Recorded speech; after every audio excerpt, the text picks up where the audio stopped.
call a vignette, which is basically an episode in my life, and I write about things that happen to me, but also my relationship with other people, or possibly stories about the other people. This one took place in Spain.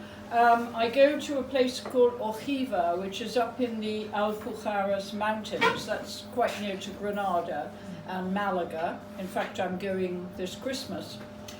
And this is about the cat lady of Ojiva. I passed her table with the noticed tarot readings on my way inside the Baraka Cafe. Ojiva, situated by the local Thursday market.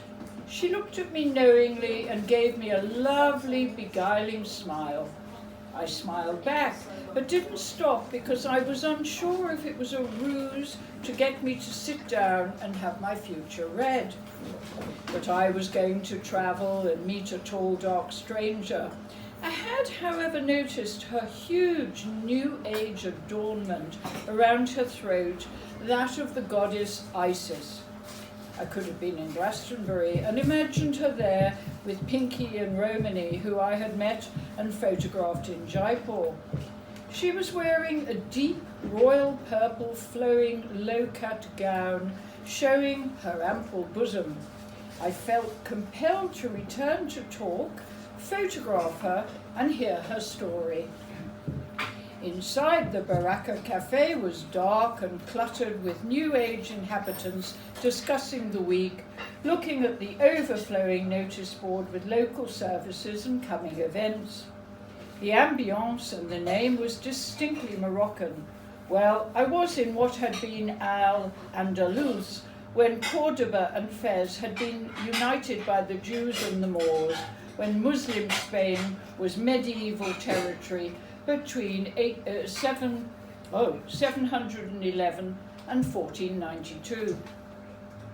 It was 11:30 a.m. and I had 1 hour to kill before being picked up to go back to my beautiful safe haven, Cortijo Rivero, 5 minutes by car in the heat of the day. I was wilting. However, I decided to approach this blonde, beckoning apparition. I did, and entered the world of Simba, meaning lion. But then I am a lion too, coming from the female line of lions, originally Loeb from Poland 2 centuries ago. After I had spent 1 hour with the delightful Simba, she told me that she felt she'd always known me. We had clicked. I took photographs of her and selfies of us together. But what a story! What had brought Simba to Ojiva 5 years ago, I asked. Simba grew up in Cyprus and England, moving around as her father was with the RAF and so had no real home, no roots. The wandering Jew like my oldest best friend Helga before she found Israel 40 years ago. Simba mainly lived near Pathos in the countryside, but still searched and searched.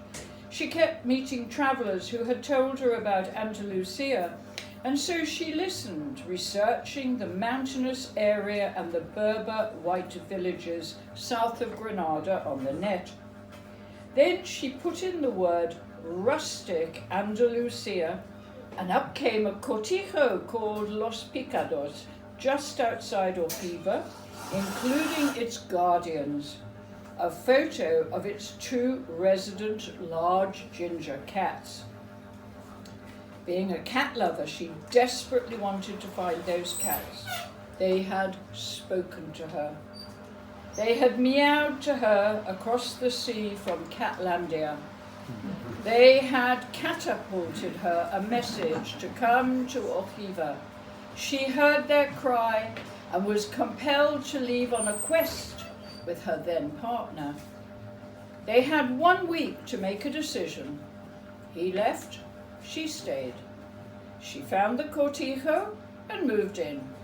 The Indian lady owner left and didn't want the cats after her well-known architect husband had died. One was called Kathmandu and the other Cielo. Did she want them? You bet. They were hers to have and to hold. As she related this story, her ex-landlady came by. It was obvious they had lost touch completely. After she had gone, Simba told me her sad story. It was her husband's dying wish to have 2 ginger kittens, so his wife got them as a surprise. Sliding doors, split-second timing. She came, she left. That was 5 years ago. Simba changed her name legally from Catherine to Simba Isis Phoenix. By the way, it's on the net, or rather it's on Facebook. She's pretty easy to find. And is staying forever with Cielo as Kathmandu was killed by a jealous neighbour. She met them in the casita in 2011 or 2012 when both the cats became her family. Today, in 2016, Cielo is her only family, her entire world and her only true love. She wrote to me to tell me it is exactly 5 years since the cats came into her life. A synchronistic anniversary, you might say. I'm sure Kathmandu is with her and Cielo in the heavens above in unison, spiritually meowing. Her partner of 2 years is Romanian, but the cat is the main love of her life and her bed companion. The one she cuddles up to, strokes at night and says meow to in the morning. Romanians may come and go, but cats stay their 9 lives. And there's a little epilogue. As I predicted, she and her partner have just split. No doubt he couldn't compete with her love, the love of her life, Cielo. And I'm sure I'll be seeing her when I go at Christmas, so it'll be quite interesting in 2019 to see if Cielo is still with her. Yeah. Woo!